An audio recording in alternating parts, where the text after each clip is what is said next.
Welcome to Game Honest's Weekly, your one-stop shop for video game news, keeping up with the biggest stories so you don't have to. I'm your host, Janet Garcia, and this week we're talking about E3 2021, Japan Studios' massive exodus, and PS3, PS Vita, and PSP stores finally officially closing. All of these stories and a whole lot more on this week's episode. Starting with E3 news. Video Games Chronicle continues to report on rumors regarding E3 having alleged inside information on what E3 2021 is going to look like. This is not the first time this year they've reported on E3, nor is it the first time this year that we've covered it on this show. Their most recent reporting cited that E3 2021 could be behind some level of a content paywall. Following this reporting, E3 made a post on its official Twitter account saying E3's 2021 digital show is a free event for all attendees. We're excited to fill you in on all the real news for the event very soon. I do think that phrasing of the real news was a little bit of shade, which is a little bit understandable because this is inside information that they are trying to release in a very strategic way, and leaks always kind of throw a wrench in those plans. So it's no surprise that a company wouldn't be very excited about having to come out and even talk about this. No one likes paying for things, so this was definitely negative press for E3, and E3 has already been sort of a bit of a punching bag in the industry the last few years, so definitely looking forward to hearing from E3 on their official plans, and I do wonder if all these potential leaks will push them toward announcing something maybe sooner than they had originally intended. Of course, we have no way of knowing what their timeline is, nor would they probably say anything about that, but I do wonder if we're going to hear something sooner rather than later. For now, we can pretty much rest assured that E3 will be free. I do feel like them saying digital show, I wonder if they'd be money for additional access to games or something. I'm not really sure, and we won't really know what it looks like until they tell us what it's going to look like. Next up, Sony Japan Studio restructure leads to mass exodus of developers. This comes over from Matt Kim at IGN. We had talked about this previously on the show with PlayStation's Japan Studio being reorganized around Team Asobi. And even back then, we heard of some shuffling in terms of who's working where, who's leaving, who's going to do what projects. But that has only continued since then. Kim writes, since this news, several key members of Japan Studio have announced their departures from the company. Demon's Souls PS5 director Gavin Moore announced today he is leaving Sony after 24 years with the company, saying, I will miss the great creative spirit and camaraderie of the studio that was a huge part of my life. Time to seek out new and exciting opportunities. So it sounds like maybe not sure what's next, but interested in doing other things. And Kim continues saying several others shared that their time with Japan Studio has ended. Departures include former executive producer Yasutaka Asakura, who has given credits on Gravity Rush, Bloodborne, and Shadow of the Colossus. Brendan Pritchard, who served as global relations on The Last Guardian, also announced their departure, as well as Gravity Rush character designer Shunsuke Saito, and senior producer Kentaro Motomura. And these are all in addition to people that have already left. This is definitely significant and something to take note of. I mean, these are a lot of major players in the space, but at the same time, it kind of goes without saying that whenever there's a restructuring like this, stuff's gonna look different. It's not gonna be just this automatic, instantaneous thing.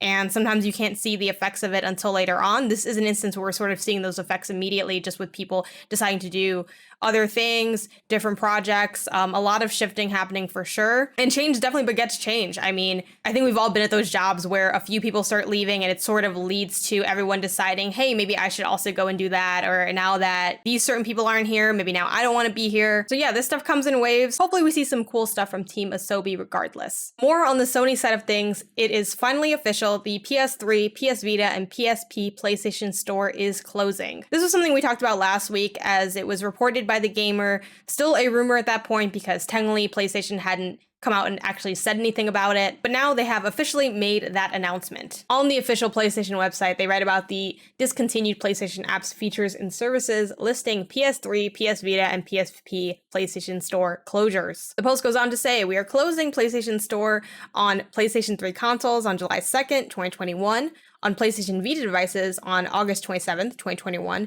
Additionally, the remaining purchase functionality for PSP will also retire on July 2nd, 2021. So the PS3 and the PSP have the same final date of the store, and the Vita will go on a little bit longer to August 27th. The post then goes on to explain what this actually means. Features you will still have access to are as follows: re-downloading and playing previously purchased game titles, access to previously purchased video media content, the ability to redeem game and PlayStation Plus vouchers, the ability to re-download and play claimed games through PlayStation Plus as long as you remain a member of the service. You lose access to the ability to purchase PS3, PS Vita, and PSP digital content, including games and video content, making in-game purchases through games on PS3, PS Vita, and PSP, and redeeming PSN wallet fund vouchers, i.e. gift cards, on PlayStation 3, PS Vita, or PSP once the store closes. Your PSN wallet funds will remain in your PSN account, but you will only be able to use wallet funds to purchase PS4 and PS5 products on PlayStation Store, on the web, or via the app on the PS4 and PS5 consoles. And then there's a bunch of FAQs if you have like a really specific question that isn't answered by that. But yeah, as I said last week, time keeps moving on. These things are going to happen eventually. We would be foolish to think that these stores would last forever, but at the same time, now it is a scramble to try and see if there's any last things you want to get, which I hate moments like this because I know I am not gonna care about like whatever game I'm missing out on, if there even is a game I'm missing out on. Like, it's not a big deal. The odds of me making time to actually play those games are so slim, and yet there is that fear. There is that fear on missing out on a great game that you won't be able to get ever again. So, there's that impulse to want to go and, seek out those lists and make those purchases. So please let me know what you're frantically buying on these stores because they're closing that you're also not going to play, because I'm sure there's something, and I'm going to literally go and look for something to buy. I'm just creating my own problems at this point, but like, I just have to. This is how I am. I don't like it either. It is what it is. But something that isn't dead and is very much alive is the Oculus Quest 2, which has outsold every other Oculus headset combined. This comes over from Jordan Oloman at IGN, citing a Bloomberg video interview with Andrew Bosworth, the VP of Augmented and Virtual Reality at Facebook, who stated Oculus Quest 2 in just a few months on the market has outsold not just its predecessor, but all of its predecessors combined. While the Oculus Quest 2 is pretty clearly the best of those headsets in both quality, like what it's capable of doing, and in price point, it's pretty wild to think that that's an accurate statistic. I mean, that's like a huge feat for Oculus Quest. And it does kind of highlight that the appeal of that $300 price point. I can't help but think about PSVR 2 and what that price point is going to be and what it really takes to bring people into the VR ecosystem, because it is so off-putting, both in the sense that we aren't used to playing games like that. Most experiences aren't in VR. And a lot of times as critics and consumers, when we're talking about the best game experiences, we're not mentioning VR. And there's a number of reasons that we're not mentioning VR, but the fact is it doesn't really get talked about a lot, which I think also makes it feel like, well, I don't really need this thing. It's very much like a superfluous item, I think, in the space to a lot of people. But I love this news because I am a big fan of VR. Granted, there are definitely problems in both the price point. Sometimes, like, I think we're just still kind of figuring out what makes for a good VR experience. There's like a lot of issues with VR for sure, accessibility, just so many things. But I think it's such an interesting space, and I am very much for VR, and it looks like VR is going to be able to stick around at least a little bit longer. I mean, with the Oculus Quest 2 selling so well, and we know PSVR 2 is going to be a thing, I'm hoping that this is the generation where VR gets its footing a little bit more. The Analogue Pocket is delayed to October 2021, in part due to the Suez Canal blockage. And for those who need a refresher, the Analogue Pocket is this new way to play handheld games in the modern era. Old handheld games, you can use the actual cartridges. There's no emulation involved. It has like a bunch of awesome specifications. It's about $200. When it was announced, everyone was kind of going crazy for it. It's completely out of stock. It comes in black or white. Again, $200, all these different accessories as well. Pretty much everything is out of stock. People went wild for this thing. The official description is a multi-video game system portable handheld, a digital audio workstation with a built-in synthesizer and sequencer, a tribute to portable gaming. Out of the box, the Pocket is compatible with the 2,780 plus Game Boy Color, and Game Boy Advance game cartridge library. Pocket works with cartridge adapters for other handheld systems too, like the Game Gear, Neo Geo Pocket Color, Atari Lynx, and more, completely engineered into FPGAs. So yeah, it's really cool, but this has gone through a lot of different trials and tribulations in trying to get this actually shipped out, which they cite on their blog post. Again, saying that the Pocket is delayed to October 2021, citing the current global state of affairs continues to create supply chain challenges outside of our control. There have been sudden, severe electrical component shortages, and they link out to this Bloomberg article saying how a chip shortage snarled everything from phones to cars, as well as logistical issues, leading to a domino effect of challenges for nearly everyone in the industry. And for logistical issues, they have hyperlinked to a Forbes article saying the Ever Given is moving, but your supply chain will not, which is, of course, about the Suez Canal. And again, as much as games is a cultural beat and sort of like a niche thing, it is not immune to what's going on in the world at large and what is normally formal global news. Like when you think of news coverage, you think of world events. Those things seep into games all the time and can impact different things in different ways. So kind of an interesting one, but also just unfortunate that this thing has taken so long to get to people. And again, it seems to be totally out of the company's hands. So I imagine that's frustrating for both the company and the people that have pre-ordered the Analogue Pocket. I have not pre-ordered the Analogue Pocket. I am kind of interested in it now. Like I was just like looking at it for this story. I'm like, that does look pretty good. But personally, I am more so interested in getting a modded GBA.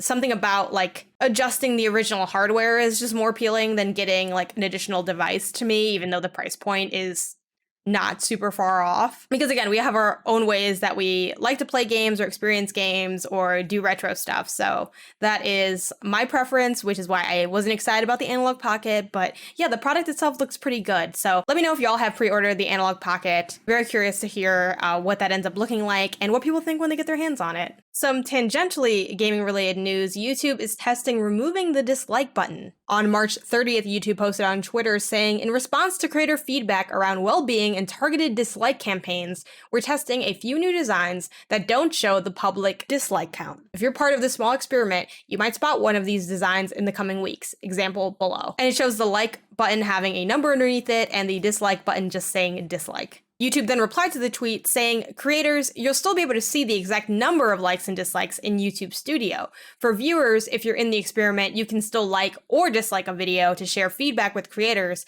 and help tune the recommendations you see on YouTube. Now, there's a lot to unpack here, to use kind of an antiquated phrase. On one hand, and I was kind of looking through the replies on this, people like Jacksepticeye said, okay, well, what about content that's literally bad, like harmful to people, spreading misinformation, scams, etc. And while you can still dislike those things and that can affect the algorithm, it does make it so that people viewing it won't have any like red flags kind of going off for them visually. But at the same time, there have been huge dislike campaigns, especially in the gaming community.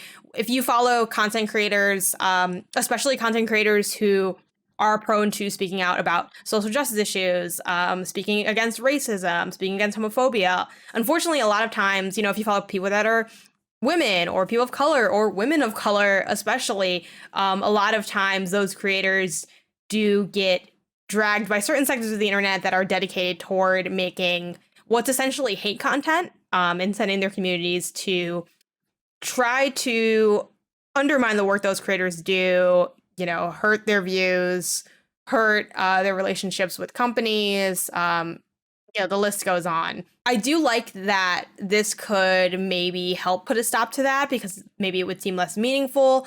But at the same time, I think that there's nothing more driven or innovative than someone fueled by hate. And I don't think that removing the dislike button as a visual thing, like not having a counter to dislikes, will mean the end of hate campaigns. I think it would just kind of push them to evolve and come up with new things. I would also be more okay with this if it felt like YouTube was taking steps to actually fight hate campaigns and dislike campaigns. Instead, it kind of feels like, oh, well, we're going to remove this because, like, this is the problem. It definitely feels more like a symptom thing than fighting the problem itself. Like, the problem is you allow really hateful people to make content on your platform, and you allow these hate campaigns to happen and kind of just, you know, put your hands up and say, oh, I don't know, and just sort of shrug it off, essentially, because I'm assuming that if you really went after it, it would hurt your bottom line because you've allowed so many hateful creators to be on the platform. So I think that's my number one beef with this. It doesn't feel like it's actually YouTube trying to make the community a better place and instead try to avoid bad things from happening in a very hands-off way. But this is just an experiment. We'll see what they end up taking away from it and what other creators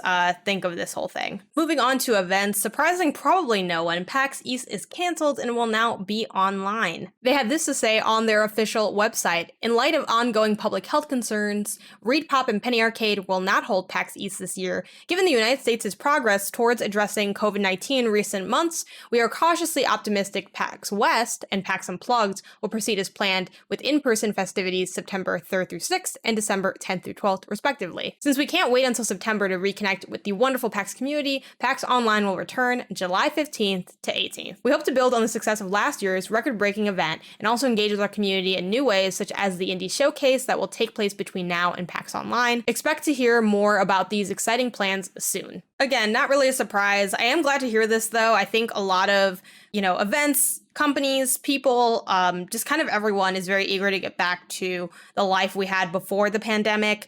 And I have a really deep fear that eagerness will cause us to last even longer in the pandemic. So the more people take precautions and just hang tough during what will hopefully be the last leg of the pandemic, the better. Moving on to delays, Lego Star Wars The Skywalker Saga has been delayed. This was posted on Twitter with one of those classic statements we've gotten to know very well over the course of this year already. They wrote, "All of us at TT Games are working hard to make Lego Star Wars The Skywalker Saga the biggest and best ever Lego game.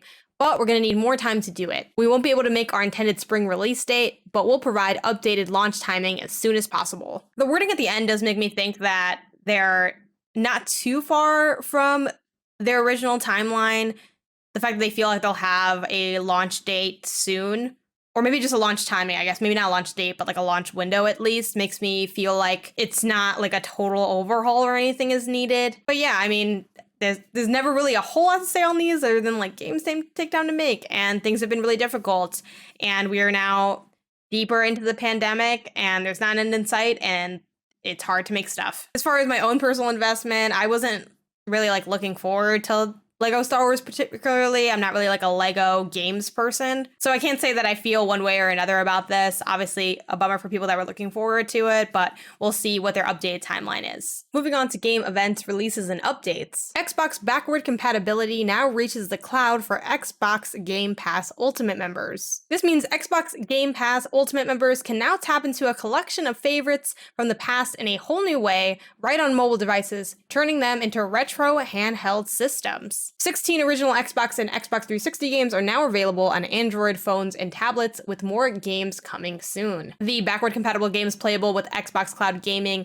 currently are Banjo-Kazooie, Banjo-Tooie, Double Dragon Neon, Fable 2, Fallout New Vegas, Gears of War 2, Gears of War 3, Gears of War Judgment, Jetpack Refueled, touch controls enabled, Kameo, Perfect Dark Zero, Elder Scrolls 3 Morrowind, Elder Scrolls 4 Oblivion, Viva Pinata, touch controls enabled, and Viva Pinata TIP, touch controls also enabled. Those are the games that are available with Xbox Cloud Gaming. And man, I really gotta try out Xbox Cloud Gaming because I do think that cloud gaming will potentially be the wave of the future. Like, this is an interesting time in games. I mean, we're always progressing in terms of technology, but it's sort of like, what's gonna be the next wave? We're already moving towards a more digital-only space, so what is the ultimate version of the digital gaming experience, and how are we going to be playing games in 10, 20 years from now? So will cloud gaming become what we think of and what we do when we're talking about playing on Xbox or playing through Microsoft? Maybe yes, maybe no, but I'm interested to dabble just to see it either way. Because, best case scenario, you are the first in on the wave of the future, and worst case scenario, you can be like, yo, remember that thing from a long time ago that didn't work out? So it's going to be a good time either way. More Xbox news. MLB The Show is coming to Xbox Game Pass on day one, and man, some people are not happy about it because PlayStation. But this is pretty wild because, as a couple people pointed out, like the splash intro to this, it's like Sony Santa Monica, and then it's Xbox. It's just it's a weird time. But the post reads, "We're delighted to announce that MLB The Show is coming to Xbox Game Pass on day one, which again is available April 20th for Series X and Xbox One. as well as Android phones and tablets via Xbox Cloud Gaming Beta for Ultimate members. Like, how wild is this combination of logos, though, still? What an odd time we're in. But yeah, so that's another great get from Xbox. I mean, I've said it before, Xbox Game Pass Day 1 stuff is the most exciting element of that feature, because even if there is more value in the massive slew of amazing games in the Game Pass library, what's more exciting is always the thing I haven't played yet, the thing that's coming out right now, the thing that everybody is talking about. So there you go, MLB The Show on Xbox for the first time in like, I think 8 years, and it'll be day 1 on Game Pass. If you've been enjoying Monster Hunter Rise, you can also enjoy some free updates coming your way. Available from the end of April, there'll be a new monster, Chameleos. It's like a play on chameleon, I'm not sure if I'm pronouncing it correctly, and several other new monsters, unlocked HR cap and related features. And then at a date TBD, there will be several new monsters added as well. So this is the first of at least 2, maybe more, free content updates that you can expect to get. And highlighted by Eurogamer, Rocket League is getting a pretty cool Season 3 update, in which NASCAR and F1 are coming to Rocket League Season 3, which drops for free on April 7th, 2021. And this is just pretty cool. I mean, these real-life crossovers are always interesting. Again, I'm not personally a Rocket League fan, though I am interested in checking out that mobile version of Rocket League that's coming out. But yeah, this is a cool crossover because it's highlighting racing, and it is essentially a car-based game. And next for updates, it's still not on the PlayStation Store, but Cyberpunk got a huge update. I think it was like 40 plus gigabytes of an update. The list of patch notes is absolutely massive. If you're watching the YouTube version, you can see me just scrolling through them, and it's a bunch of things from like specific mission bugs to slightly more generalized things. It just goes on and on. It's an incredibly long bullet pointed list of so many different issues that are fixed in missions, in the open world, in the cinematic design, in the environment and levels, in the graphics, audio, and animation, fixes in the UI, stability and performance fixes, miscellaneous fixes, PC fixes, console fixes, and Stadia-specific fixes, and more fixes. It ends by saying that there's also more fixes that were in here that we did not even list. These next 2 things were spotted by Games Radar, highlighted over from the PlayStation blog. The first is that there's a beer brewing simulator called Brewmaster coming to PS4 and PS5 in 2022. And yeah, you're trying to make the best beer that you can. There are beer competitions involved. It's like a first-person view where you sort of have all of the ingredients, like the hops, the barley, everything you kind of need, and you're slowly interacting with things. It has this kind of journal style in the notes, the UI. It's kind of like you have a notebook off to the side that you're like jotting down notes in as you kind of create these different brews of beer. And yeah, this is an interesting one. I've gotten really into simulation games lately. So you're basically setting up your home brewery in this game, and brewing beer has actually been something that I have been interested in for a long time. It's a lot of like work to get like everything set up properly. So I have not actually done it myself, but I actually have worked at a brewery before. So this definitely has appeal to me. I was always fascinated by how the different beer was made and just all of those steps and experimenting. I'm interested in this one. It seems pretty cool. And I'm here for more simulation games. Also, they include you pouring the beer into the glass, and that's a very satisfying movement. So I'm interested to see how this goes, especially with the DualSense too, coming to PS5 and PS4 next year. There was also a Returnal preview done at the PlayStation blog that I think is worth shouting out, because Ian Stokes over at Games Radar highlighted the fact that it mentions how the game is using the DualSense's adapted triggers, and I'm just here for DualSense integration on new games. So head over to the PlayStation blog to read that full hands-on preview. It mentions things like the DualSense's haptic feedback, allowing you to feel every metal crunching impact within the controller, things like the difference between having the L2 trigger pull down halfway and then having it pull down fully, activating your weapon's alt-fire mode, and a bunch of other cool and interesting details if you are excited to hear more about Returnal ahead of its launch at the end of this month. Moving on to the For the Free section, here are this month's PlayStation Plus games. We got Oddworld Soulstorm, which is coming out the day the game comes out, so it's essentially free to you if you have PlayStation Plus, Zombie Army for Dead, and Days Gone. These are all going to be playable starting on April 6th.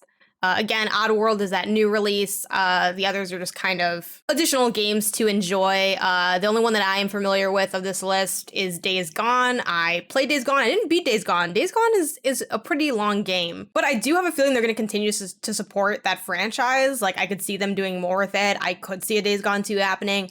So for that, it could be worth checking out. I also think it did look better on PS5. Like the trees kind of like looked more realistic and lush and stuff. I've seen it I've seen it running on PS5. I still feel like that game is very average, so do with that information what you will. But those are the games you can enjoy for the month of April through PlayStation Plus. And then something I didn't notice at all until Ian Strokes over at Games Radar pointed this out, but there's a demo for It Takes Two that exists. So for the Friend Pass, the way It Takes Two works is it's a co-op mandatory game, but you only need to buy one copy. Your friend can play with you for free. They just download the Friends Pass copy of the game. But if you both download Friends Pass, so neither of you have bought the game, you can play like the beginning area for free. So it's essentially a demo for the game. Something worth checking out if you're like on the fence about it and want to get like your hands on it first.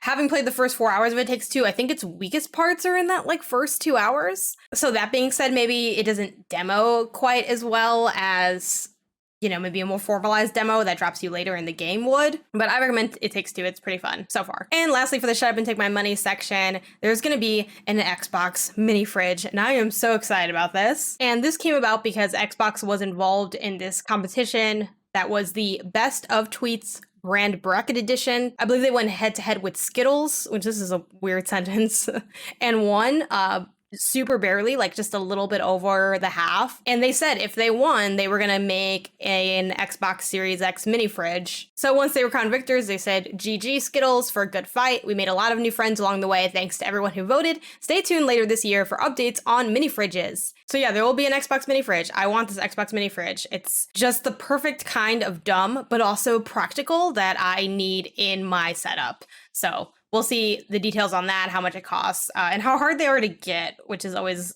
a little bit of a concern. And those are all the stories I have for you this week. Thank you so much for listening, watching, however you consume the podcast. I really appreciate it. Be sure to head over to youtube.com/GameHonestest to check out the video version. And while you're there, be sure to like, subscribe, and tap the bell. If you're listening on podcast services, be sure to give me a review. That helps the podcast a whole lot. And of course, a big thank you to my patrons over on Patreon. That's patreon.com/GameHonestest. You too can join and be a patron for as low as $1 to as high as $25. We got a bunch of different tiers and incentives to get y'all excited about joining the community. Thank you so much for helping make this podcast possible. And as always, I will see y'all here next time. Bye.